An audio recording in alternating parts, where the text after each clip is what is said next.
नमस्कार विद्यार्थियों। आज हम आपकी पाठ्य पुस्तक व्याकरण संबोध से पहला विषय भाषा, बोली, लिपि और व्याकरण पढ़ने जा रहे हैं। बच्चे, भाषा किसे कहते हैं इसके बारे में जानेंगे और भाषा के कितने रूप हैं, भाषा किस तरीके से प्रयोग में लाई जाती है उसके बारे में जानेंगे। बच्चे, भाषा जो शब्द है वह संस्कृत के भास धातु से बना है और जिसका अर्थ है, सीधा सीधा अर्थ है बोलना, यानी कि जिसे बोला जाए वह भाषा है। आपके सामने दो चित्र हैं बच्चे। पहले चित्र में आप देख रहे हैं कि अध्यापिका जो है एक छात्रा से बात कर रही हैं। वह बोलते हैं, नंदिता, भाषण प्रतियोगिता के लिए तुमने कौन सा विषय चुना है? नंदिता उन्हें जवाब देती है, मेरे सपनों का भारत। पहले दूसरे चित्र में आपने देखा कि दो बच्चे आपस में बात कर रहे हैं, तुम मेरे साथ खेलने चलोगे?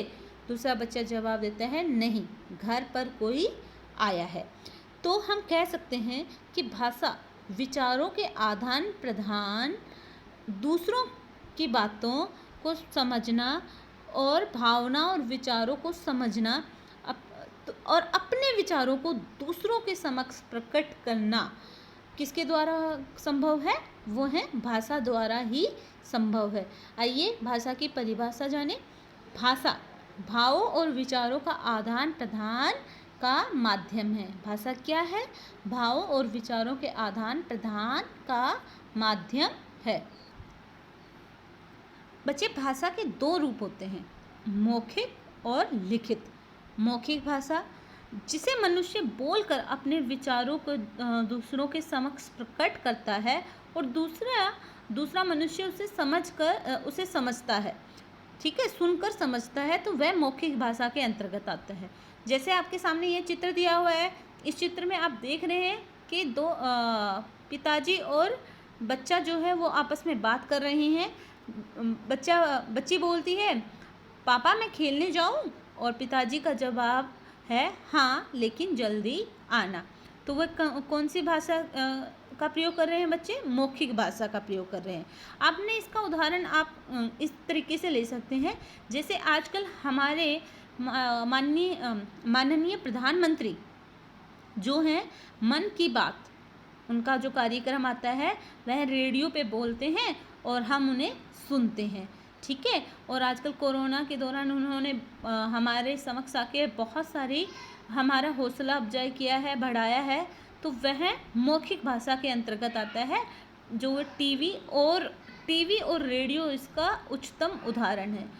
बच्चे, लिखित भाषा यानी कि जिसके द्वारा मनुष्य अपने विचारों को लिखकर दूसरों के समक्ष प्रकट करता है, उसे हम लिखित भाषा कहते हैं। जैसे यहाँ पे इस चित्र में आप देख रहे हैं, जैसे आपने अपने दादाजी को अभी एक पत्र लिखा, उसमें आपने उन्हें कोरोना के बारे में बताया कि यह बीमारी कैसे है, कैसे फैलती है और उसके बचने के उपाय क्या क्या हैं। तो यह लिखित भाषा के अंतर्गत आता है। इसके उच्चतम उदाहरण हमारी किताब, ठीक है। और क्यों? क्योंकि इसमें लिखा गया है और हमने उसे पढ़ा है, तो यह इसका उच्चतम उदाहरण है। हमारा अखबार जो रोज आता है, ठीक है बच्चे, आप व्हाट्सएप पे मैसेज करते हैं, वह भी इसका उदाहरण है। और ईमेल जो हम मेल करते हैं, वह भी इसका उदाहरण है। तीसरा है बच्चे सांकेतिक भाषा। सांकेतिक भाषा यानी कि इसके अतिरिक्त विशेष परिस्थितियों में अपने विचारों को प्रकट करने के लिए मनुष्य कुछ संकेतों का प्रयोग करता है, उन्हें हम सांकेतिक भाषा कहते हैं। जैसे हाथ दिखाकर रुकने के लिए इशारा करना, ठीक है, आपने किसी को हाथ दिखाया और कहा रुको, तो वह रुकने का इशारा है, ठीक है। और जैसे आपने सर हिला के किसी को हाँ और ना में जवाब देना, यह भी सांकेतिक भाषा के अंतर्गत आता है बच्चे। और आप कहीं घूमने जाते हो तो आपने देखा होगा कहीं पे पेट्रोल पंप का के बारे में लिखा चित्र बना के बताया हुआ होता है, कहीं पे अस्पताल के बारे में, कहीं पे स्कूल का आपने देखा होगा, कहीं पे काम चल रहा हो तो वहाँ पे चित्र के बारे में संकेत दिए हुए होते हैं कि आगे कोई काम चल रहा है।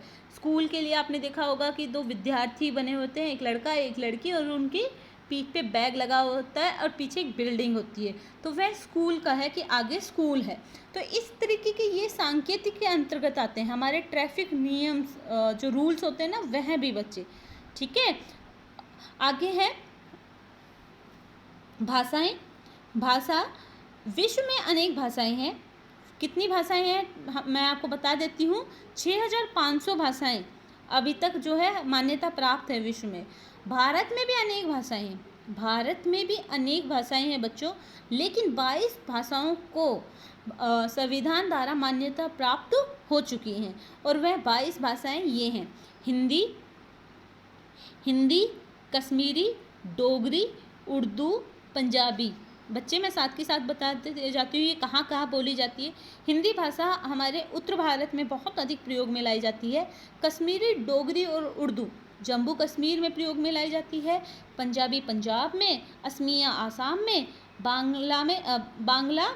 बांग्लादेश में, और ओडिया उड़ीसा में, मराठी महाराष्ट्र में, गुजराती गुजरात में, तमिलनाडु में, तेलुगु तेलंगाना में, कन्नड़ कर्नाटका में, मलयालम केरल में, संस्कृत भाषा बच्चे यह पूरे भारत में बोली जाती है और यह सभी भाषाओं की जननी मानी जाती है।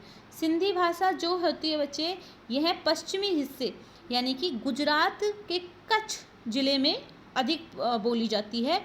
नेपाली नेपाल में, कोंकणी गोवा राज्य में बोली जाती है बच्चे। कोंकणी कहाँ पे? गोवा में बोली जाती है। मैथिली जो है यह बिहार और झारखंड जो राज्य नेपाल से जुड़े हुए हैं, जो गांव या क्षेत्र जो नेपाल से जुड़े हुए हैं वहाँ पे प्रयोग में लाई जाती है। संथाली भाषा, संथाली आसाम, झारखंड, उड़ीसा, छत्तीसगढ़, बिहार, त्रिपुरा और बांग्लादेश में बोली जाती है बच्चे। मणिपुर में, और बोडो भाषा जो है यह तिब्बती वर्मी भाषा है बच्चे, जो तिब्बत से जुड़े हुए राज्य हैं ना, जो कि हमारे उत्तर पूर्व जो नेपाल बांग्लादेश में रहने वाले अधिकतर लोग इसका प्रयोग करते हैं। आगे है मातृभाषा। बच्चे मातृभाषा अर्थात माँ और परिवार से जो हमें भाषा का ज्ञान होता है या परिवार से जो सीखी जाती है वह मातृभाषा कहलाती है। जैसे कि इसके उदाहरण हम देना चाहेंगे। हिंदी भाषी परिवार के जन्मे बच्चे की मातृभाषा कौन सी होगी? हिंदी। और तमिल या तेलुगु परिवार में जन्मे बच्चे की भाषा कौन सी होगी? वह तमिलनाडु में जन्मे हुए तमिलनाडु में पैदा हुआ बच्चे की तमिल भाषा होगी। और तेलुगु जो कि तेलंगाना में हुआ हो, जैसे केरल में बच्चा पैदा हुआ है और उसके माता पिता केरल के निवासी हैं, तो उस बच्चे की मातृभाषा कौन सी होगी बच्चे? केरल की कौन सी भाषा अभी मैंने बताई थी आप लोगों को? मलयालम। ठीक है, तो वहाँ की उस बच्चे की मातृभाषा मलयालम होगी। और हरियाणा का बच्चा है तो उसकी हरियाणवी मातृभाषा होगी, जो कि उसे माता पिता और आस पड़ोस से मिलती है बच्चे। मातृभाषा के बाद हमारी आती है राजभाषा। राजभाषा में हम अपना वह भाषा जिसके द्वारा हमारे राजकाज यानी कि सरकारी काम में जो भाषा प्रयोग में लाई जाती है वह हमारी राजभाषा कहलाती है। हिंदी हमारी राजभाषा है बच्चे, और हिंदी को 14 सितंबर 1939 को संविधान में हिंदी को राजभाषा अर्थात सरकारी कामकाज की भाषा के रूप में माना था। और उसी 14 सितंबर को ही हम जो है हिंदी दिवस के रूप में मनाते हैं। ठीक है, 14 सितंबर 1939 को हिंदी को राजभाषा का दर्जा प्राप्त हुआ और 14 सितंबर को हम हिंदी दिवस के रूप में मनाते हैं। चलिए, अब आता है हमारे राष्ट्रीय भाषा। राष्ट्रीय भाषा यानी कि एक पूरे राष्ट्र की भाषा। हम हमारी हिंदी को राष्ट्रीय भाषा कह सकते हैं, परंतु अभी तक उसे मान्यता प्राप्त नहीं हुई है। राष्ट्र की भाषा यानी कि देश की भाषा। भारत में अनेक राज्य हैं और हर राज्य की अपनी भाषा है। जैसे जम्मू की डोगरी, गुजरात की गुजराती, महाराष्ट्र की मराठी और केरल में मलयालम और आसाम में असमिया आदि। भारत के सभी राज्यों में हिंदी भाषा सामान्य रूप से समझी और बोली जाती है। यह अंततः हिंदी को हम राष्ट्रीय भाषा भी कह सकते हैं बच्चे। अभी तक मान्यता प्राप्त नहीं है। उसके बाद है संपर्क भाषा। संपर्क भाषा यानी कि जिससे हम दूसरे लोगों से संपर्क बनाते हैं, ठीक है। जैसे भारत में हिंदी भाषा संपर्क भाषा है, चाहे वह हम किसी भी राज्य में चले जाएं, परंतु हम हिंदी अगर ठीक तरह से बोल सकते हैं और हर राज्य में हिंदी ठीक तरह से बोलते और समझते हैं, ठीक है। वैसे ही अंग्रेजी जो है वो विश्व स्तर पे यानी कि किसी भी देश में चले जाएं तो वहाँ पर हमें अंग्रेजी भाषा आराम से समझी और बोली जा सकती है। संपर्क भाषा के बाद आता है बच्चे बोली। बोली यानी कि बोली क्या होता है बच्चे कि इसका बोली भाषा का ही एक छोटा रूप है। भाषा के क्षेत्रीय रूप को बोली कहते हैं हम। जैसे कि बहुत कम क्षेत्र में बोली जाने वाली कुछ लोगों द्वारा, ठीक है, बोले जाने वाली भाषा जो होती है वह बोली होती है। बोली देश के किसी भी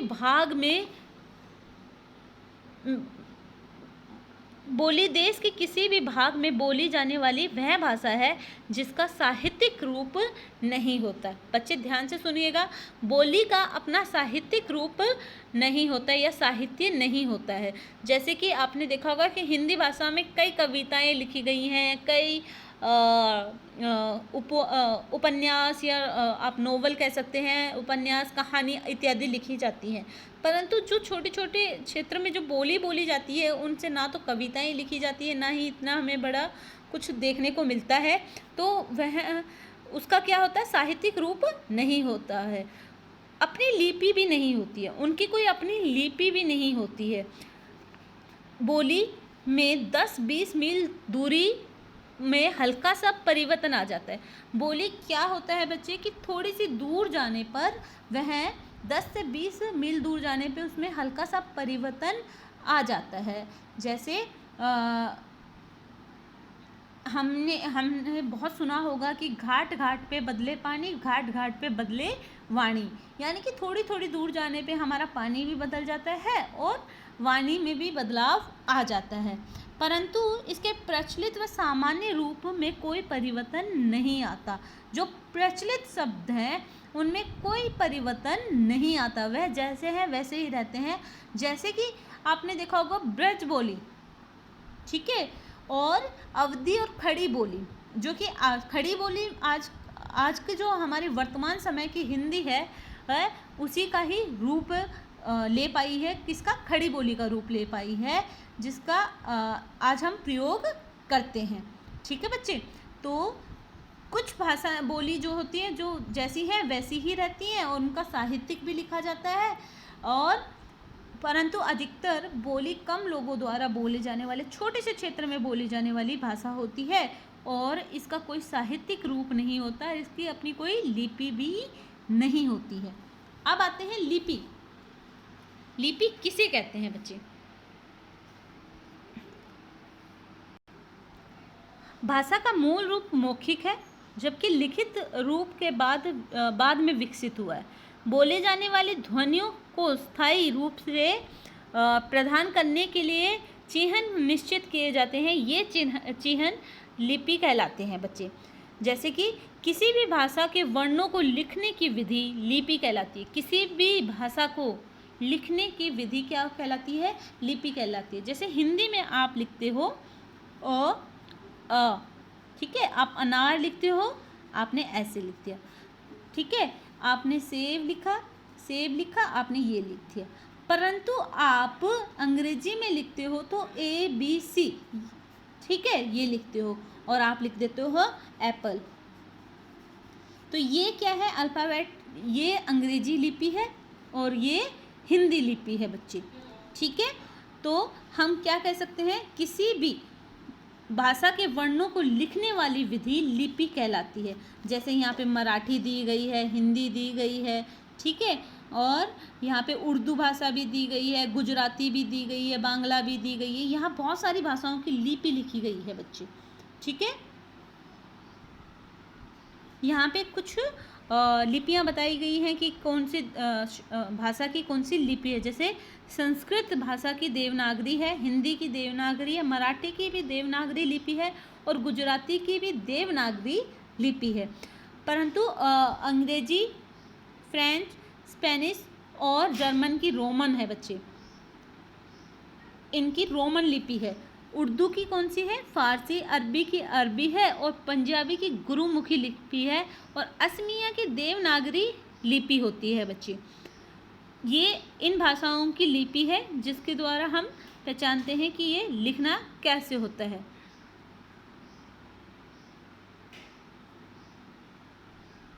हर भाषा की लिपि उनके सिक्कों पे देखने के लिए हमें अक्सर मिल जाती है। ठीक है, अब आता है व्याकरण। व्याकरण हम कह सकते हैं, आप ऊपर चित्र देख रहे हैं, यहाँ पर बच्चा कह रहा है गरम गिलास में दूध है, तो उसकी माँ उसे ठीक करते हुए कहती है कि नहीं नहीं बेटा, गिलास में गरम दूध है। यह वाक्य सही है। तो अगर हमें व्याकरण की कमी होगी तो हमारे वाक्य जो होंगे वह बच्चे क्या होंगे? अशुद्ध होंगे। तो व्याकरण शब्द सामान्य अर्थ क्या है? शब्दों, वाक्यों और भाषा का विश्लेषण। क्या है व्याकरण का सामान्य अर्थ? शब्दों, वाक्यों और भाषा का विश्लेषण। ठीक है, व्याकरण वह शास्त्र है बच्चे जो भाषा के स्वरूप संबंधी नियमों को शुद्ध ज्ञान व प्रयोग सिखलाता है। व्याकरण कौन सा शास्त्र है? जो कि भाषा के स्वरूप संबंधी नियमों, शुद्ध ज्ञान और प्रयोग को सिखलाता है। अगर हमें व्याकरण का ज्ञान नहीं होगा तो हम नहीं बता पाएंगे कि हमें यह ज्ञान नहीं हो पाएगा कि यह वाक्य शुद्ध है या अशुद्ध है। जैसे मैं बोलती हूँ गाय घास खा रहा है, तो क्या ये वाक्य सही है? नहीं, ये गलत है। गाय घास खा रही है। गाय क्यों है गलत? क्योंकि गाय जो है वह स्त्रीलिंग है, तो यहाँ पर रही आ जाएगा रहा की जगह। ठीक है बच्चों, तो यह हमें किससे प्राप्त हुआ कि यह वाक्य अशुद्ध है? यह हमें ज्ञान हमारे व्याकरण द्वारा प्राप्त हुआ है। बच्चे, अगर आप, जैसे कि मैं एक उदाहरण देना चाहूँगी, अगर आप अंग्रेजी भाषा को सीखना चाहते हैं तो उससे अच्छा भाषा के साथ साथ आप उसके व्याकरण को भी सीखते हैं, यानी कि ग्रामर पार्ट को भी सीखते हैं, तो आपके जो सेंटेंस होते हैं वो बहुत अच्छे और शुद्ध रूप में आएंगे। नहीं तो क्या होगा कि आप उसका पूर्ण रूप से ज्ञान प्राप्त नहीं कर पाएंगे और हमेशा जो है टूटी फूटी अंग्रेजी का ही प्रयोग कर पाएंगे। इसलिए व्याकरण का ज्ञान होना अति आवश्यक है। धन्यवाद छात्रों, आज के लिए इतना ही।